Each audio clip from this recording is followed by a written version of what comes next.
ଭଗବାନ ପରଶୁରାମ କିଏ? କାହିଁକି ଋଷି ପରଶୁରାମଙ୍କୁ ଭଗବାନଙ୍କ ଆଖ୍ୟା ଦିଆଯାଇଛି? କୁହାଯାଏ ଋଷିମାନଙ୍କ ମଧ୍ୟରେ ସବୁଠାରୁ କ୍ରୋଧୀ ବା ରାଗୀ ଋଷି ହେଉଛନ୍ତି ପରଶୁରାମ। ସେ ଏଭଳି એકମାତ୍ର ଋଷି ଯାହାଙ୍କୁ ବହୁତ ଜଲ୍ଦି କ୍ରୋଧ ଆସିଯାଇଥାଏ, ଯାହା କାରଣରୁ ସେ ଅନେକ ଜଣଙ୍କୁ ସଙ୍ଗେ ସଙ୍ଗେ ଅଭିଶାପ ଦେଇଦିଅନ୍ତି। ଆଜି ଜାଣିବା ପରଶୁରାମଙ୍କ ଜୀବନ କାହାଣୀ ବିଷୟରେ। ଆମ ହିନ୍ଦୁ ଧର୍ମରେ ଭଗବାନ ପରଶୁରାମଙ୍କୁ ନେଇ କ'ଣ ବିଶ୍ୱାସ ରହିଛି? ଚାଲନ୍ତୁ ଆଉ ଡେରି ନକରି ଭିଡ଼ିଓଟି ଆରମ୍ଭ କରିବା। ପରଶୁରାମ ହିନ୍ଦୁ ଧର୍ମରେ ବିଷ୍ଣୁଙ୍କର ଷଷ୍ଠ ଅବତାର। ପୁରାଣ ଅନୁସାରେ ସେ ଜଣେ ଚିରଞ୍ଜୀବୀ, ମାନେ ଆଜିର କଳିଯୁଗରେ ପରଶୁରାମ ବଞ୍ଚିଛନ୍ତି। ଅଷ୍ଟମ ଚିରଞ୍ଜୀବୀ ମଧ୍ୟରେ ଭଗବାନ ପରଶୁରାମଙ୍କ ନାମ ମଧ୍ୟ ରହିଛି। ବିଶ୍ୱାସ ଅଛି ଯେ ସେ କଳିଯୁଗ ଶେଷରେ ବିଷ୍ଣୁଙ୍କର ଦଶମ ଏବଂ ଶେଷ ଅବତାର କଳ୍କିଙ୍କର ଗୁରୁ ଭାବେ ଅବତରଣ କରିବେ। ସେ ଆକ୍ରମଣ, ଯୁଦ୍ଧ ଓ ବୀରତ୍ୱ ପ୍ରଦର୍ଶନ ସହ ଶାନ୍ତି, ଜ୍ଞାନ ଏବଂ ଧୈର୍ଯ୍ୟ ଭଳି ଅନେକ ଗୁଣ ଧାରଣ କରିଥିଲେ। ଯେତେବେଳେ ପୃଥିବୀରେ ଅତ୍ୟଧିକ ପାପ ବୃଦ୍ଧି ହେଲା, ସେତେବେଳେ ବିଷ୍ଣୁଙ୍କର ପୃଥିବୀ ପୃଷ୍ଠରେ ପରଶୁରାମ ଅବତାର ନେବା ପାଇଁ ପୂର୍ବରୁ ଭବିଷ୍ୟବାଣୀ କରାଯାଇଥିଲା। ଅସ୍ତ୍ରଶସ୍ତ୍ର ଓ କ୍ଷମତା ଯୋଗୁଁ କ୍ଷତ୍ରିୟମାନେ ସେମାନଙ୍କର କ୍ଷମତାର ଅପବ୍ୟବହାର କରିବା ଆରମ୍ଭ କଲେ। ଅନ୍ୟର ଜିନିଷକୁ ବଳପୂର୍ବକ ଗ୍ରହଣ କରିବା ଏବଂ ଲୋକଙ୍କୁ ଅତ୍ୟାଚାର କରିବା ଆରମ୍ଭ କରିଦେଲେ। ପରଶୁରାମ ଏହି କ୍ଷତ୍ରିୟ ଯୋଦ୍ଧାମାନଙ୍କୁ ବିନାଶ କରି ବ୍ରହ୍ମାଣ୍ଡର ସନ୍ତୁଳନକୁ ରକ୍ଷା କରିଥିଲେ। କ୍ଷତ୍ରିୟ ବଂଶ ଲୋପ କରିଦେଇଥିଲେ ଭଗବାନ ପରଶୁରାମ। ତାଙ୍କୁ କେତେକ ହିନ୍ଦୁ ଗ୍ରନ୍ଥରେ ରାମ, ଯମଦାଗ୍ନ୍ୟ, ରାମ ଭାର୍ଗବ ଏବଂ ବୀର ରାମ ମଧ୍ୟ କୁହାଯାଏ। ତେବେ ଭଗବାନ ପରଶୁରାମ ଏବଂ ପଶ୍ଚିମ ଉପକୂଳର ଉତ୍ପତ୍ତି ମଧ୍ୟରେ ଏକ କାହାଣୀ ରହିଛି। କୁହାଯାଏ ଭୌଗୋଳିକ ଏବଂ ସାଂସ୍କୃତିକ ଦୃଷ୍ଟିରୁ ପଶ୍ଚିମ ଉପକୂଳର ଉତ୍ପତ୍ତି କୁଆଡ଼େ ପରଶୁରାମଙ୍କ ଦ୍ୱାରା ହୋଇଛି। କିମ୍ବଦନ୍ତୀରେ ବର୍ଣ୍ଣିତ ଅଛି ଯେ ସମୁଦ୍ରରୁ ପଶ୍ଚିମ ଉପକୂଳର ଉତ୍ପତ୍ତି ପରଶୁରାମଙ୍କ ଦ୍ୱାରା ହୋଇଛି। ମହାବିଷ୍ଣୁଙ୍କ ଅବତାର ପରଶୁରାମ ତାଙ୍କ ଅସ୍ତ୍ର କୁରାଢ଼ୀକୁ ସମୁଦ୍ରରେ ଫିଙ୍ଗି ଦେଇଥିଲେ। ଫଳସ୍ୱରୂପ ପଶ୍ଚିମ ଉପକୂଳର ଭୂମି ସମୁଦ୍ରରୁ ଉତ୍ପନ୍ନ ହେଲା। ଯେଉଁ ସ୍ଥାନରୁ ସେ କୁରାଢ଼ୀ ନିକ୍ଷେପ କରିଥିଲେ ତାହା ମହାରାଷ୍ଟ୍ରର ନାସିକ ଜିଲ୍ଲାର ବାଗଲାନ ତାଲୁକାରେ ଥିବା ସାଲହର ଦୁର୍ଗ ଉପରେ ରହିଛି। ପରଶୁରାମଙ୍କୁ ଉତ୍ସର୍ଗୀକୃତ ଏହି ଦୁର୍ଗର ଶିଖରରେ ଏକ ମନ୍ଦିର ମଧ୍ୟ ଅଛି ଏବଂ ପଥରରେ ପାଦଛାପ ସାଧାରଣ ମଣିଷଠାରୁ 4 ଗୁଣା ଅଧିକ ରହିଥିବାର ଦେଖିବାକୁ ମିଳୁଛି। ଏହି ଦୁର୍ଗର ନିମ୍ନରେ ଥିବା ମାଳଭୂମି ଉପରେ ପରଶୁରାମଙ୍କ ମାତା ରେଣୁକାଙ୍କର ଏକ ମନ୍ଦିର ମଧ୍ୟ ଅଛି। ବର୍ତ୍ତମାନର ଗୋଆ, ଯାହାକୁ ଅତୀତରେ ଗୋମନ୍ତକ କୁହାଯାଉଥିଲା, ଯାହାକି କୋଙ୍କଣର ଏକ ଅଂଶ, ଦକ୍ଷିଣ ଗୋଆ ଜିଲ୍ଲାର କାନାକୋନାରେ ପ୍ରଭୁ ପରଶୁରାମଙ୍କୁ ଉତ୍ସର୍ଗୀକୃତ ରହିଛି ଏକ ମନ୍ଦିରଟି। ତେବେ ଭଗବାନ ପରଶୁରାମଙ୍କ ନେଇକି ଆମ ହିନ୍ଦୁ ଗ୍ରନ୍ଥରେ ଅନେକ ମତ ରହିଛି। ଯେମିତିକି ଦେବୀ ଭାଗବତ ପୁରାଣର 6ଠ ଅଧ୍ୟାୟରେ ବର୍ଣ୍ଣିତ ହୋଇଛି ଯେ ତୀବ୍ର ଆଲୋକ ବିଚ୍ଛୁରଣ ସହିତ ଭଗବାନ ପରଶୁରାମ ଜଙ୍ଘରୁ ଜନ୍ମ ହୋଇଥିଲେ, ଯାହା ସମସ୍ତ ଯୋଦ୍ଧାଙ୍କୁ ଅନ୍ଧ କରିଦେଇଥିଲା। ଯେଉଁମାନେ ତାପରେ ସେମାନଙ୍କର ମନ୍ଦ କାର୍ଯ୍ୟ ପାଇଁ ଅନୁତାପ କଲେ ଏବଂ ନୈତିକ ଜୀବନଯାପନ କରିବାକୁ ପ୍ରତିଜ୍ଞା କଲେ, ସେମାନେ ତାଙ୍କର ପୁନର୍ବାର ଦୃଷ୍ଟିଶକ୍ତି ଫେରି ପାଇଲେ। ସେ ସେମାନଙ୍କୁ ବର ପ୍ରଦାନ କଲେ।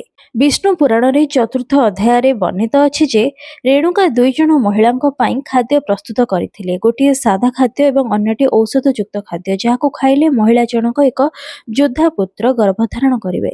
ପରିଶେଷରେ ଦୈବାତ ରେଣୁକା ଏହାକୁ ଖାଇ ଦେଇଥିଲେ ଏବଂ ତାପରେ ସେ ଭଗବାନ ପରଶୁରାମଙ୍କୁ ଜନ୍ମ ଦେଲେ। ବାୟୁ ପୁରାଣର 2ୟ ଅଧ୍ୟାୟରେ ବର୍ଣ୍ଣନା ହୋଇଛି ଯେ ମାତା ରେଣୁକା ଉଭୟ ରୁଦ୍ର ମାନେ ଶିବ ଏବଂ ବିଷ୍ଣୁଙ୍କୁ ଦିଆଯାଇଥିବା ଯଜ୍ଞ ଭୋଗ ମାନେ ଚରୁଅନ୍ନ ଖାଇବା ପରେ ପରଶୁରାମଙ୍କୁ ଜନ୍ମ ଦେଇଥିଲେ, ଯାହା ତାଙ୍କୁ କ୍ଷତ୍ରିୟ ଏବଂ ବ୍ରାହ୍ମଣର ଦୈତ୍ୟ ସ୍ୱଭାବ ପ୍ରଦାନ କରିଥିଲା। ମହାଭାରତରେ ପରଶୁରାମଙ୍କୁ ସବୁଠାରୁ କ୍ରୋଧୀ ବ୍ରାହ୍ମଣ ବୋଲି ବର୍ଣ୍ଣନା କରାଯାଇଛି, ଯିଏକି କୁରାଢ଼ୀ ଦ୍ୱାରା ବହୁ ସଂଖ୍ୟକ କ୍ଷତ୍ରିୟ ଯୋଦ୍ଧାଙ୍କୁ ହତ୍ୟା କରିଥିଲେ, କାରଣ ସେମାନେ ସେମାନଙ୍କର କ୍ଷମତାର ଅପବ୍ୟବହାର କରୁଥିଲେ। ସେ ମହାଭାରତରେ ଭୀଷ୍ମ, ଦ୍ରୋଣାଚାର୍ଯ୍ୟ ଏବଂ କର୍ଣ୍ଣଙ୍କର ଗୁରୁ ଭାବରେ କାର୍ଯ୍ୟ କରିଥିଲେ। ତାଙ୍କୁ ଅସ୍ତ୍ରଶସ୍ତ୍ର ଶିଖାଇବା ଏବଂ ଯୁଦ୍ଧର ଉଭୟ ପାର୍ଶ୍ୱରେ ପ୍ରମୁଖ ଯୋଦ୍ଧାମାନଙ୍କୁ ସାହାଯ୍ୟ କରିବା ଭଳି ଗୁରୁତ୍ୱପୂର୍ଣ୍ଣ ଭୂମିକା ଗ୍ରହଣ କରାଇବା ଶିଖାଇଥିଲେ। ତେବେ କେରଳର ଲୋକ ସାହିତ୍ୟରେ ସେ କେରଳ ଭୂଖଣ୍ଡର ପ୍ରତିଷ୍ଠାତା। ଯିଏ ଏହାକୁ ସମୁଦ୍ରରୁ ଉତ୍ଥାପନ କରି ସେଠାରେ ଏକ ହିନ୍ଦୁ ସମ୍ପ୍ରଦାୟ ସ୍ଥାପନ କରିଥିଲେ। ଭାଗବତ ପୁରାଣ ଅଧ୍ୟାୟ ଅନୁଯାୟୀ ପରଶୁରାମ ମହେନ୍ଦ୍ର ପର୍ବତକୁ ପ୍ରସ୍ଥାନ କରିଥିଲେ। ସେ ହେଉଛନ୍ତି ଏକମାତ୍ର ବିଷ୍ଣୁ ଅବତାର ଯିଏ କେବେ ବି ମୃତ୍ୟୁ ପ୍ରାପ୍ତି କରିନାହାନ୍ତି, ମାନେ ସେ ପୁନଃ ନିଜର ବିଷ୍ଣୁ ସ୍ୱରୂପକୁ ଫେରି ନାହାନ୍ତି ଏବଂ ଏବେ ବି ସେ ଧ୍ୟାନରେ ନିମଗ୍ନ ଅଛନ୍ତି। ଆଉ ସେ ହେଉଛନ୍ତି ଏକମାତ୍ର ବିଷ୍ଣୁଙ୍କ ଅବତାର ଯିଏକି ଅନ୍ୟ ବିଷ୍ଣୁ ଅବତାର ରାମ ଏବଂ କୃଷ୍ଣଙ୍କ ସହ ଯଥାକ୍ରମେ ରାମାୟଣ ଏବଂ ମହାଭାରତ କାଳରେ ବିଦ୍ୟମାନ ଅଛନ୍ତି। ତେବେ ପୌରାଣିକ ମତରେ ପରଶୁରାମ ବିଷ୍ଣୁଙ୍କର ଷଷ୍ଠ ଅବତାର। ଭୃଗୁ ବଂଶର ଋଷି ଯମଦଗ୍ନି ଓ ରେଣୁକାଙ୍କ ଔରସରୁ ପରଶୁରାମ ଜନ୍ମଗ୍ରହଣ କରିଥିଲେ। ପିଲାଦିନରୁ ପୂଜାପାଠ ଛାଡ଼ି ଧନୁଶର ଓ ପରଶୁ କୁଠାର ସାହାଯ୍ୟରେ ସେ ଯୁଦ୍ଧ ବିଦ୍ୟା ଶିକ୍ଷା କଲେ। ଏହି ସମୟରେ ମା ରେଣୁକାଙ୍କୁ ଚରିତ୍ର ସ୍ଖଳନ ଦୋଷରେ ଦୋଷୀ ସାବ୍ୟସ୍ତ କରି ଋଷି ଯମଦଗ୍ନି ତାଙ୍କୁ ମୃତ୍ୟୁଦଣ୍ଡ ଆଦେଶ ଦେଲେ। ଭୃଗୁପତି ପରଶୁରାମ ପରଶୁ ଆଘାତରେ ମାଙ୍କ ମୁଣ୍ଡରୁ ଗଣ୍ଡିକୁ ଅଲଗା କରିଦେଲେ। ପିତା ଯମଦଗ୍ନି ସନ୍ତୁଷ୍ଟ ହୋଇ ବରଯାଚନା କଲେ। ମାଙ୍କୁ ପୁନଃ ଜୀବନ ଦେବା ପାଇଁ ପରଶୁରାମ ବର ମାଗିଲେ। ଋଷି ଯମଦଗ୍ନି ସନ୍ତୁଷ୍ଟ ହୋଇ ରେଣୁକାଙ୍କୁ ଜୀବନ୍ୟାସ ମନ୍ତ୍ର ପଢ଼ି ଜଳ ସିଞ୍ଚି ବଞ୍ଚାଇ ଦେଲେ। ତେବେ ମାତୃ ହତ୍ୟା କରିଥିବାରୁ ପାପ ଭାରରେ ପରଶୁରାମଙ୍କର ପରଶୁ ତାଙ୍କ କାନ୍ଧରୁ ଉଠିଲା ନାହିଁ। ଏହା ଦେଖି ପିତା ଯମଦଗ୍ନି କହିଲେ, ଭାରତବର୍ଷର ସମସ୍ତ ତୀର୍ଥ ଦର୍ଶନ କରି ଜଳରେ ସ୍ନାନ କର। ଏହାପରେ କୈଳାସ ପର୍ବତକୁ ଯାଇ ଭଗବାନ ଶିବ ଏବଂ ମାତା ପାର୍ବତୀଙ୍କ ନିକଟରେ ତପସ୍ୟା କର। ଶିବ ପାର୍ବତୀ ସନ୍ତୁଷ୍ଟ ହୋଇ ତୁମକୁ ପାପମୁକ୍ତ କରିବେ। ପିତାଙ୍କ ଆଦେଶ ପାଳନ କରି ପରଶୁରାମ ଦୀର୍ଘ ଦିନ ତୀର୍ଥସ୍ଥାନ ପର୍ଯ୍ୟଟନ କରି କୈଳାସ ପର୍ବତରେ ତପସ୍ୟାରତ ହେଲେ। ତାଙ୍କ ତପସ୍ୟାରେ ସନ୍ତୁଷ୍ଟ ହୋଇ ଶିବ ପାର୍ବତୀ ତାଙ୍କୁ ବର ପ୍ରଦାନ କରି ପାପମୁକ୍ତ କଲେ। ଫଳରେ ତାଙ୍କ କାନ୍ଧରୁ ପରଶୁ କୁଠାର ଖସିଗଲା। ଦ୍ୱାପର ଯୁଗରେ କ୍ଷତ୍ରିୟମାନେ ଅତ୍ୟାଚାରୀ ହୋଇ ପ୍ରଜାମାନଙ୍କ ଉପରେ ଅକଥନୀୟ ଅତ୍ୟାଚାର ଆରମ୍ଭ କରିଦେଇଥିଲେ। ଭଗବାନ ପରଶୁରାମ ନିଜେ ବ୍ରାହ୍ମଣ ସନ୍ତାନ ହୋଇ ମଧ୍ୟ ହାତରେ ପରଶୁ କୁଠାର ଧରି ଯୁଦ୍ଧ ପାଇଁ ପ୍ରସ୍ତୁତ ହୋଇଥିଲେ। କାରଣ ତାଙ୍କ ପିତା ବ୍ରାହ୍ମଣ ଥିଲେ କିନ୍ତୁ ତାଙ୍କ ମାତା ରେଣୁକା କ୍ଷତ୍ରିୟ ବଂଶର ଥିଲେ। ସର୍ବପ୍ରଥମେ ସହସ୍ରାର୍ଜୁନଙ୍କୁ ହତ୍ୟା କଲେ। ପରେ ପରେ ଏକବିଂଶ ବାର ବୁଲି ବୁଲି ସେ କ୍ଷତ୍ରିୟ କୁଳ ଅଙ୍ଗୁରମାନଙ୍କୁ ନିପାତ କଲେ। କାରଣ ସେମାନେ ତାଙ୍କ ପିତା ଋଷି ଯମଦଗ୍ନିଙ୍କୁ ହତ୍ୟା କରିଥିଲେ। ଏହି ଅତ୍ୟାଚାରୀ କ୍ଷତ୍ରିୟମାନଙ୍କୁ ଉପଯୁକ୍ତ ଦଣ୍ଡ ଦେଇ ସାରିବା ପରେ ଆଉ ପରଶୁରାମ ଅବତାରର କୌଣସି ଆବଶ୍ୟକତା ରହିଲା ନାହିଁ। କୁହାଯାଏ ନା, ଭଗବାନ ନିଜର ଯେଉଁ ଅବତାର ନେଇଥାନ୍ତି ତାହା ପଛରେ କିଛି ନା କିଛି କାରଣ ରହିଥାଏ। କୌଣସି କାର୍ଯ୍ୟକୁ ସିଦ୍ଧ କରିବା ପାଇଁ ଭଗବାନ ସ୍ୱୟଂ ନିଜର ଅନ୍ୟ ଏକ ଅବତାର ନେଇ ଧରାପୃଷ୍ଠକୁ ଅବତରଣ କରିଥାନ୍ତି। ସେହିପରି ପରଶୁରାମଙ୍କ ଜୀବନର ମଧ୍ୟ ଏକ ଲକ୍ଷ୍ୟ ଥିଲା, ଯାହାକି କ୍ଷତ୍ରିୟମାନଙ୍କୁ ବିନାଶ କରିବା। କାରଣ କିଛି ପାପୀ କ୍ଷତ୍ରିୟମାନଙ୍କ ପାଇଁ ପୁରା କ୍ଷତ୍ରିୟ ସମାଜ ଖରାପ ହୋଇଯାଇଥିଲା। ଏହାପରେ ଭଗବାନ ଶ୍ରୀରାମଚନ୍ଦ୍ର ଅଯୋଧ୍ୟାର ରାଜପରିବାରରେ ଜନ୍ମଗ୍ରହଣ କଲେ। ଜନକ ରାଜକୁମାରୀ ସୀତାଙ୍କୁ ବିବାହ କରିବା ପାଇଁ ଶିବଧନୁ ଭାଙ୍ଗିବା ସମୟରେ ପରଶୁରାମଙ୍କ ମିଥିଳାରେ ଆବିର୍ଭାବ ଘଟିଥିଲା। ଶ୍ରୀରାମଙ୍କ ମହିମା ଜାଣି ନ ପାରି ପରଶୁରାମ ତାଙ୍କୁ ଜଣେ ସାଧାରଣ କ୍ଷତ୍ରିୟ ସନ୍ତାନ ଭାବେ ମନେ କଲେ। ପରଶୁରାମ ତାଙ୍କ ସହ ଯୁଦ୍ଧ ପାଇଁ ଶ୍ରୀରାମଙ୍କୁ ଆମନ୍ତ୍ରଣ କଲେ। ପରଶୁରାମ କହିଲେ, ତୁମେ ତ ଶିବଧନୁ ଭାଙ୍ଗି ସୀତାଙ୍କୁ ବିବାହ କରିଛ, ତେଣୁ ମୋ ଧନୁରେ ସରସନ୍ଧାନ କରି ଦେଖାଅ।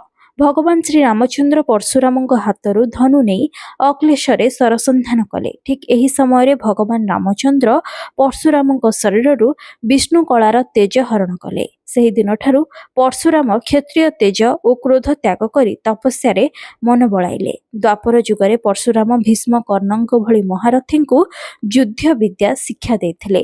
ତେବେ ଆମ ହିନ୍ଦୁ ପର୍ବପର୍ବାଣୀକୁ ଦେଖିଲେ ଆଷାଢ଼ ମାସ ଶୁକ୍ଳପକ୍ଷ ଅଷ୍ଟମୀ ତିଥିକୁ ପରଶୁରାମଙ୍କ ଜନ୍ମ ଦିବସ ରୂପେ ସମସ୍ତେ ପାଳନ କରିଥାନ୍ତି। ପରଶୁରାମଙ୍କର ଅଷ୍ଟମୀ ବ୍ରତ ମଧ୍ୟ ରହିଛି। ଖାସ୍ କରି ଓଡ଼ିଶାର ଦକ୍ଷିଣାଞ୍ଚଳରେ ମା ମାନେ ନିଜ ପୁଅର ଶୁଭ କାମନା କରି ପରଶୁରାମ ଅଷ୍ଟମୀ ବ୍ରତ ପାଳନ କରନ୍ତି। ଶ୍ରୀ ଜଗନ୍ନାଥ ମହାପ୍ରଭୁ ଶ୍ରୀଗୁଣ୍ଡିଚା ଘରେ ଅବସ୍ଥାନ କରୁଥିବା ସମୟରେ ଏହି ବ୍ରତ ପାଳନ କରାଯାଏ। ଉପବାସ ରହି ଭଗବାନ ପରଶୁରାମଙ୍କୁ ପୂଜାର୍ଚ୍ଚନା କରାଯାଏ। ଚିରଞ୍ଜୀବୀ ପରଶୁରାମ ଏବେ ମହେନ୍ଦ୍ରଗିରିରେ ଅବସ୍ଥାନ କରୁଛନ୍ତି ବୋଲି ଭକ୍ତମାନେ ବିଶ୍ୱାସ କରନ୍ତି। ତେଣୁ କେହି କେହି ଆଷାଢ଼ ମାସ ଶୁକ୍ଳପକ୍ଷ ଅଷ୍ଟମୀ ତିଥିରେ ମହେନ୍ଦ୍ରଗିରି ପର୍ବତକୁ ଯାଇ ଭଗବାନ ପରଶୁରାମଙ୍କ ମୂର୍ତ୍ତି ନିକଟରେ ପୂଜାର୍ଚ୍ଚନା ମଧ୍ୟ କରିଥାନ୍ତି। ପରଶୁରାମଙ୍କୁ ନେଇ ଆମ ଭାରତରେ, ଆମ ହିନ୍ଦୁ ସମାଜରେ ଏଇଭଳି ସବୁ ଅନେକ ଦୃଢ଼ ମାନ୍ୟତା ରହିଛି, ଯାହାକୁ ଲୋକମାନେ ଖୁବ୍ ବିଶ୍ୱାସ କରନ୍ତି। ତେବେ ବିଷ୍ଣୁଙ୍କ ଷଷ୍ଠ ଅବତାର ଭଗବାନ ପରଶୁରାମଙ୍କ ଜୀବନ କାହାଣୀ ବିଷୟରେ ଜାଣି ଆପଣଙ୍କୁ କିଭଳି ଲାଗିଲା ମୋତେ କମେଣ୍ଟରେ ନିହାତି ଜଣାନ୍ତୁ।